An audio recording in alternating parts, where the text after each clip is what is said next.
à toutes et à tous, il est 15 heures sur Télé Djibouti, bienvenue à vous dans cette nouvelle édition. Voici les titres qui vous seront développés.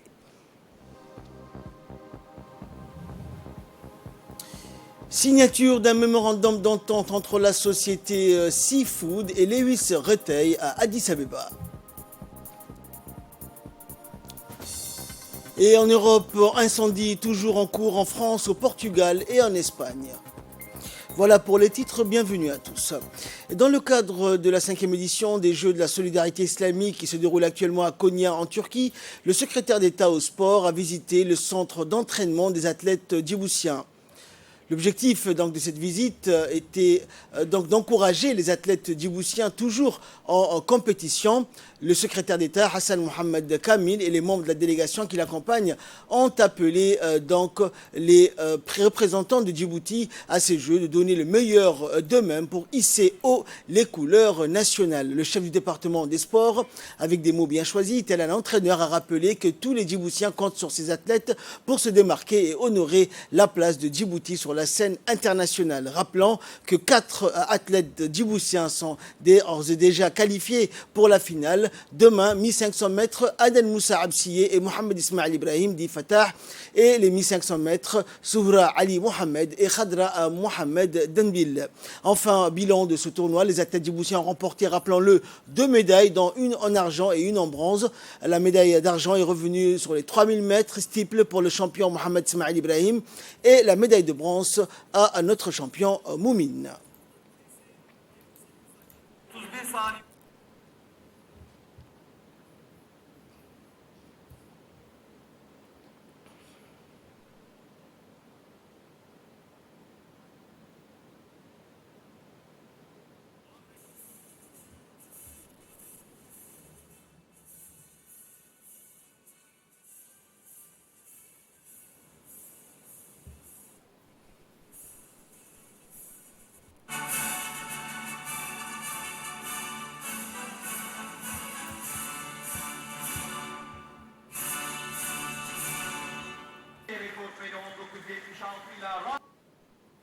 Dans l'actualité également, la présentation du projet d'appui à l'engagement de la société civile dans le processus de développement local dans les 5 régions de l'intérieur s'est clôturée ce week-end à Arta. L'agence de mise en œuvre des Kaizen Company qui pilote ce projet financé par l'USAID abritait donc la salle de conférence de Sunny Hill Center, un atelier de présentation des résultats des ateliers de co-création qui ont eu lieu durant le mois de mai dernier au Sheraton Hotel et le plan d'implémentation annuel du projet aux associations.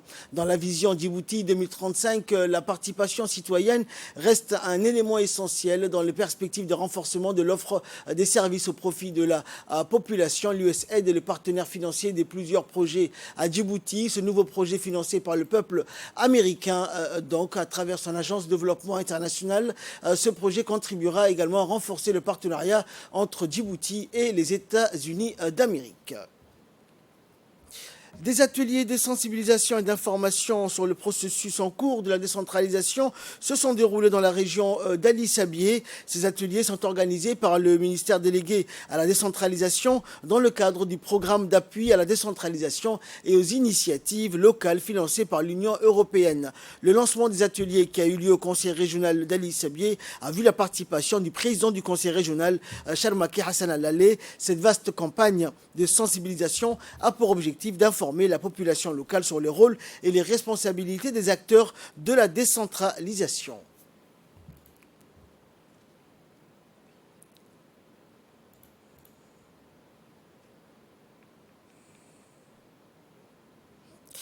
Dans l'actualité nationale, toujours une équipe conduite par le conseiller technique du ministère de la Jeunesse et de la Culture, Idriss Moussa, comprenant notamment le directeur des CDC, les experts des collectes des données des jeux de société pour la sauvegarde et la transmission à la nouvelle génération, se sont rendus à Ali Sabié. Ainsi, le CDC d'Ali Sabié a abrité les premiers tournois intra-région des jeux de société traditionnels, et ce, à l'issue de la phase d'inscription en présence du préfet et du vice-président du conseil régional.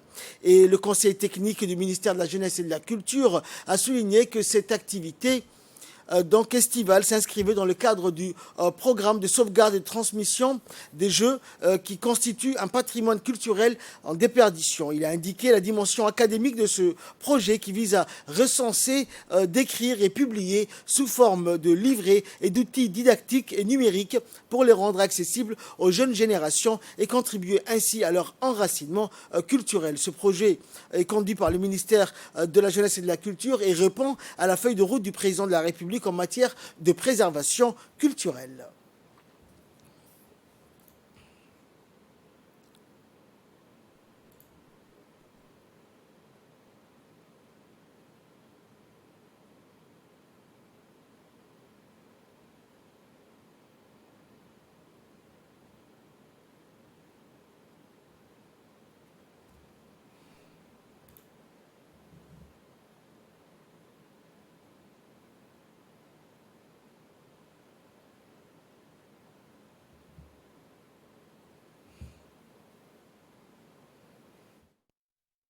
Aujourd'hui, nous sommes réunis pour le lancement